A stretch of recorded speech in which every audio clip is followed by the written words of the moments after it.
What's up, everybody? It's Kyle with episode 306 of Unlocking Your Inner Strength. Had a great weekend away with Devin.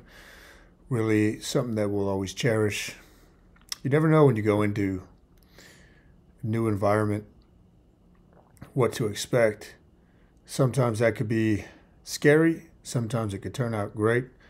I rented a place for her birthday, a little tiny house. We had a great time up there in Connecticut. Met a lot of cool people. Just really enjoyed each other, which was cool. Today, what I'm going to go over is how to be a man in these present times. The past year and a half, I've been on more of a quest to really discover what this means for me personally.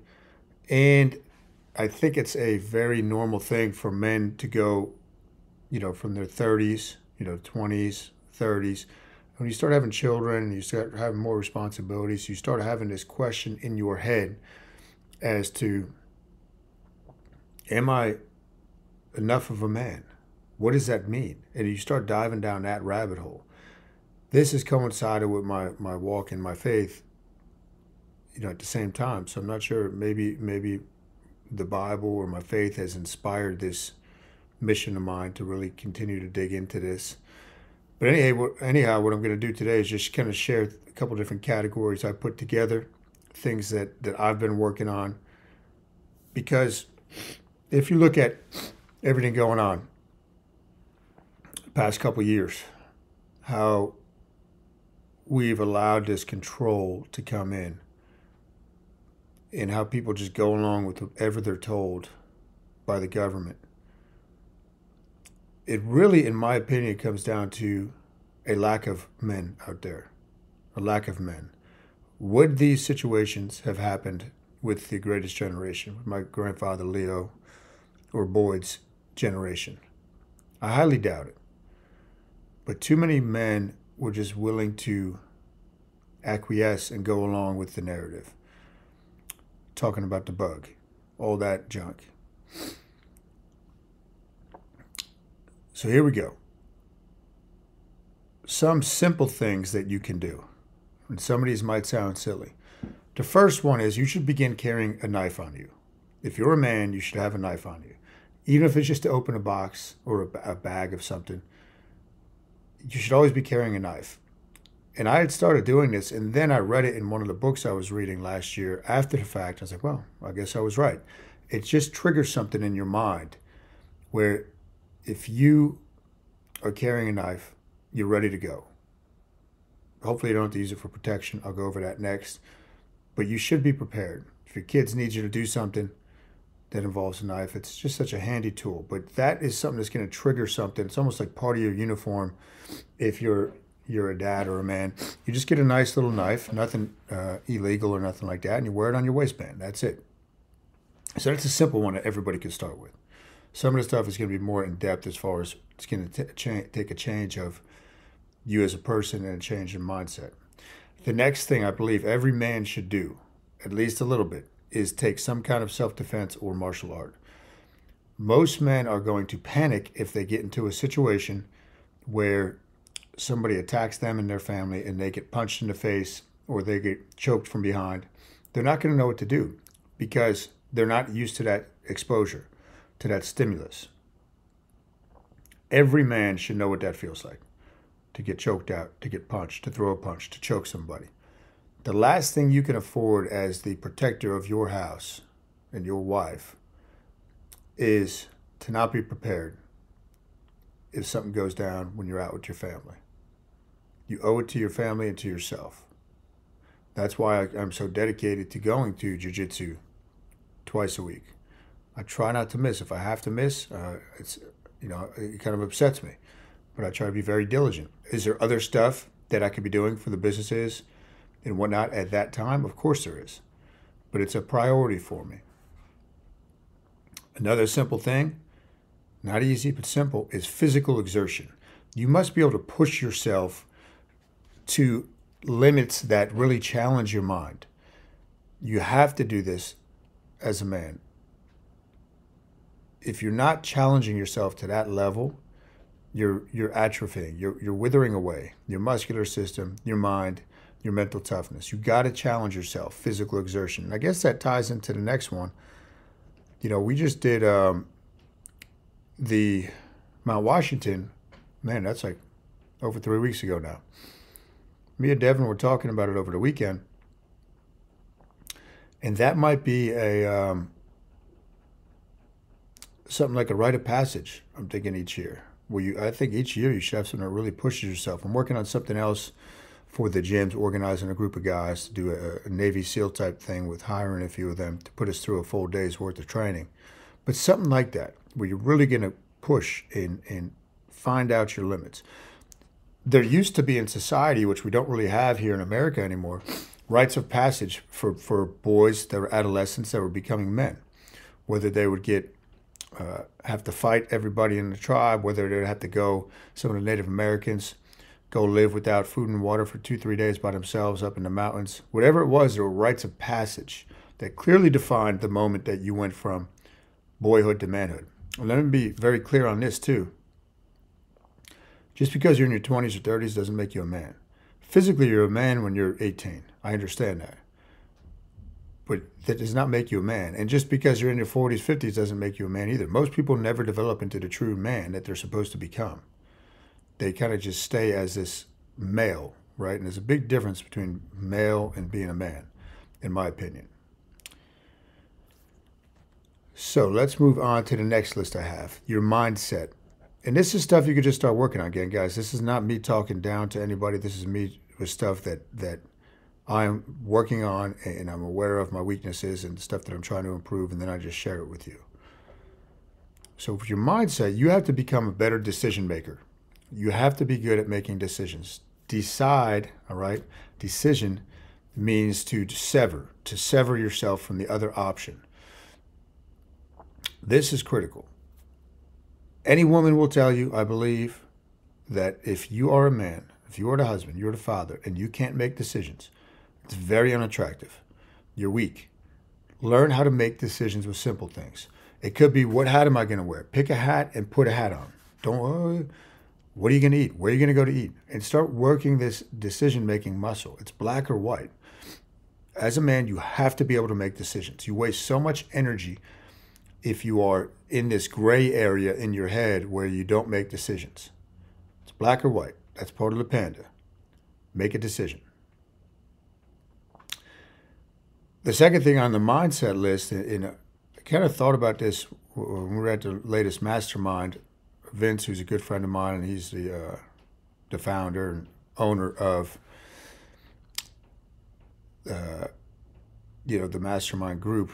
He was going over key criteria as far as being a gym owner and whatnot, and then he kind of highlighted me at one part, which I was honored about, really not giving a shit. And you guys know I hardly ever curse, but that was how he phrased it. And it went over when we opened the gym back in May 2020. And people that know me know that I really don't care what people think, to a large degree. Yes, everybody can feel something, but I get over it real quick if somebody thinks something about me. I for the most part, Devin will tell you, unless it's her or somebody very close to me. But even then, if Devin disagrees with me, I still act on my decision. So work that muscle about not giving a shit. Get good at that. Don't worry about judgment. The judgment piece is more of a feminine trait, where they're much more sensitive to it. The structure in their brain, the anterior cingulate cortex, is much larger in women. It's enhanced by estrogen. Testosterone is supposed to shrink that. If you are overly sensitive to what people think of you, you got to work on that. You have to work on that.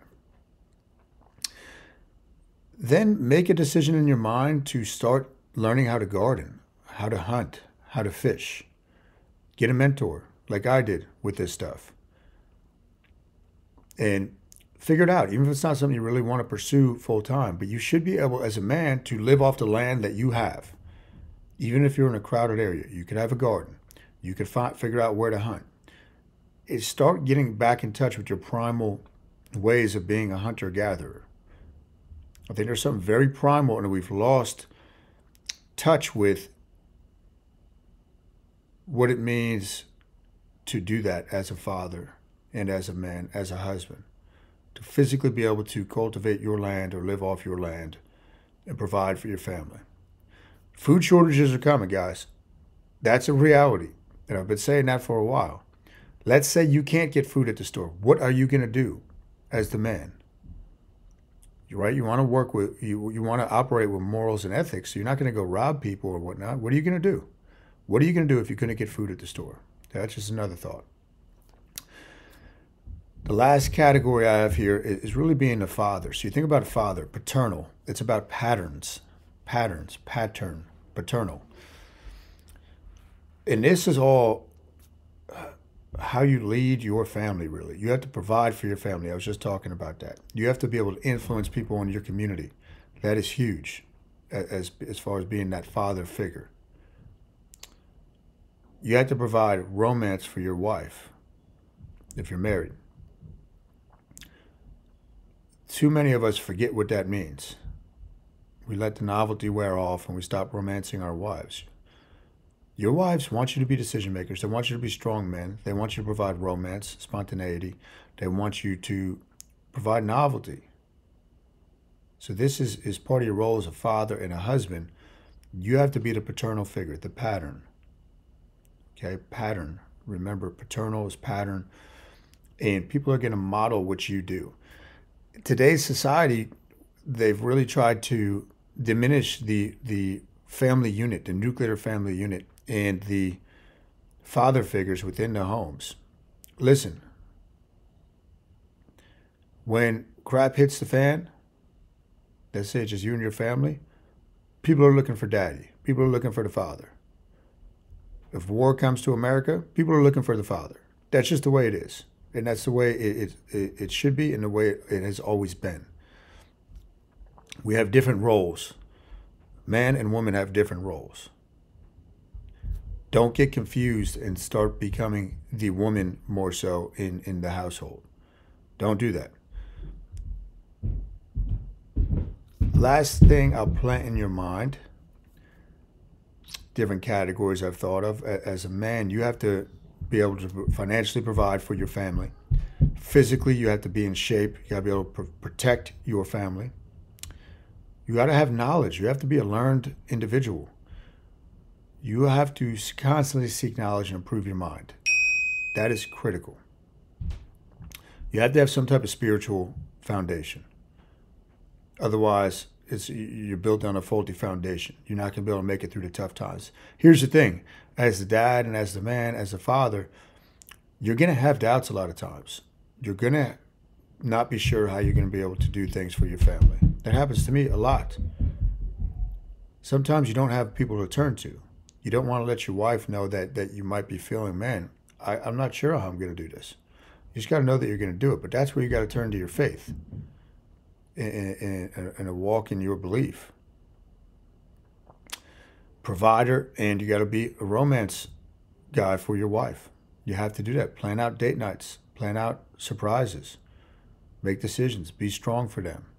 So those are just some of the things I've been working on and that have come to mind for me for how to be more of a man in the present times. There's this big lack of men out there. You know, we do the Rip Dads program. Taught her a lesson last night, and I love this program because, you know, I get to teach them stuff that could possibly help them down this path. And that reminds me, last night, one of the things we went over in the lesson was testosterone, TRT therapy. Get your levels checked, guys. If your testosterone level is too low, you're not going to feel like the man you should feel like. I'm going to be doing an upcoming seminar on that as well. Really think about this stuff. Maybe go back and listen. Take notes. Happy to talk to any guys that want to go over this. Again, something I'm always trying to work on and improve myself. And all progress starts with the truth. Realize where you're weak and then improve those areas. A couple plugs. We got the Fat Shredder coming up April 18th at Newell Strength. You can do it as a member or a non-member. It's going to be awesome. Sign-up sheets are going out this week, going up this week. And we got the shoulder, elbow, and wrist seminar over in Lebanon at Courtside Racket Club this Thursday, 8 p.m. It'll be streamed on Newell Strength Flemington Facebook page as well. All right, guys. You guys have a great day. Thanks for the support. Hit the like button and leave a comment or hit the share button if you so please.